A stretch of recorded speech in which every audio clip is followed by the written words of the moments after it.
তুই কি হিন্দু না মুসলিম সেটা তো বুঝতে পারছি না, আর জানি না কোন আদিবাসী টাইপের হবে, তা যাই কোন আদিবাসী টাইপের হবে। আদিবাসী জাত হলো একটা ব্র্যান্ড। কেন এই কথাটা বলছি? কারণ সোশ্যাল মিডিয়াতে একটা ট্রেন্ড হয়ে গেছে যে আদিবাসীদেরকে নিয়ে কেউ যদি কুরুচিকর মন্তব্য বা বাজে কিছু বলে, তাতে যে বলবে সে রাতারাতি ভাইরাল হয়ে যেতে পারবে। একজন ভদ্র মহিলা প্রোটেস্ট করছে, ভিডিও বানাচ্ছে, খুবই ভালো কথা। একজনকে হয়তো বকাঝকা করছে যে কে সাহস তোকে দিল এরকম কথা বলার। এখন সোশ্যাল মিডিয়ার যুগ, প্রোটেস্ট করাটাই স্বাভাবিক, আর ভিডিও বানিয়ে প্রোটেস্ট করাটাও স্বাভাবিক। খুবই ভালো কথা। কিছু ধর্মের কথা উল্লেখ করলো, কিন্তু তার পাশাপাশি আবার জাতের কথা উল্লেখ করলো। তো কি বলেছে প্রথমে এই ভিডিওটা তোমরা দেখে নাও। গরু কুরবানি হবে না, গরু কুরবানি হবে যে যার নির্দিষ্ট জায়গায় তেনে গরু কুরবানি দিতে বলেছে। একবারও বলেনি যে গরু কুরবানি হবে না।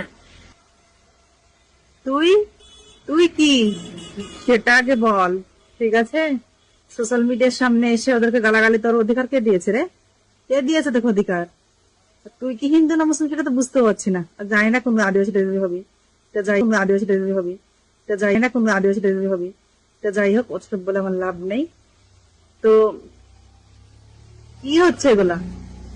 আশা করি তোমরা এত পর্যন্ত ভিডিওটা দেখেছো।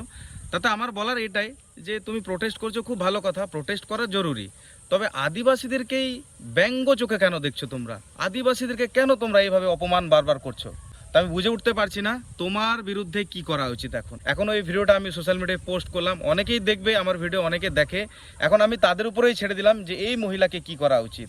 আর এখন একটা ট্রেন্ড, যেটা আমি বললাম যে ট্রেন্ড হয়ে গেছে, যে আদিবাসীদেরকে নিয়ে বললেই ভাইরাল হয়ে যাব, এই জিনিসটা আমাদেরকে মুছে ফেলতে হবে।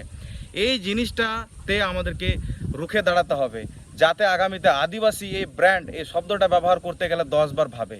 তো আমি সবার কাছে রিকোয়েস্ট করব, তোমরা ব্যবস্থা করো, অবশ্যই ব্যবস্থা নিতে হবে তোমাদেরকে।